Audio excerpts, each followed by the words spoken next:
সোমবার জালালপুর ও মালতীপুর অঞ্চলে রোড শোয়ে ঝড় তুলল মালতীপুরের তৃণমূল প্রার্থী আব্দুর রহিম বক্সী। এদিন প্রথমে চাঁদুয়া দামাইপুর থেকে রোড শো শুরু করা হয়। গ্রামীণ রাস্তা ধরে চলে রোড শো। গাড়ি থামতেই মহিলারা ফুলের মালা দিয়ে বরণ করে নেন প্রার্থীকে। কোথাও আবার প্রার্থীর সেলফি তুলতে ব্যস্ত ভোটাররা।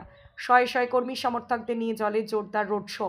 বিকালে মালতীপুর অঞ্চলে রোড শো এর মাধ্যমে জনসংযোগ সারেন প্রার্থী রহিম বক্সী। বলেন, মহিলারা লক্ষ্মীর ভান্ডার পেয়ে অনেকেই খুশি, তাই মমতা বন্দ্যোপাধ্যায়ের প্রার্থীকে ফুলের মালা দিয়ে স্বাগত জানাচ্ছে। এশার করে ভোটারদের নাম বাতিলের চেষ্টা চলছিল, মমতা ব্যানার্জি তা রুখে দিয়েছে, তাই মানুষের সাড়া ভালোই পাওয়া যাচ্ছে। এলাকার উন্নয়ন নিয়ে খুশি এলাকার মানুষজন। মানুষের উচ্ছ্বাস, উদ্দীপনা, মমতা ব্যানার্জির এসআইআরের লড়াই, তার মধ্যে দিয়ে মানুষের বৈধ ভোটার তালিকায় নাম নথিভুক্ত, কিছু নাম বাদ পড়েছে, তার জন্য লড়াই চলছে। এসআইআরে যে মমতা ব্যানার্জি একমাত্র নেত্রী, যিনি লড়াই করে পশ্চিমবঙ্গের মানুষকে বাঁচানোর চেষ্টা করছেন খুনি মোদির বিরুদ্ধে।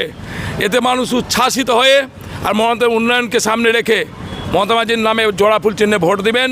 আর আমি ওনার প্রার্থী, আমাকে নির্বাচিত এলাকার মানুষ করবেন, এই আশাবাদী আমি আছি। আজকে জালালপুর অঞ্চলটা হচ্ছে, প্রতিদিন আমরা একটা দূরে করে অঞ্চল করছি, 3টা থেকে আবার মালতীপুর অঞ্চল শুরু হবে।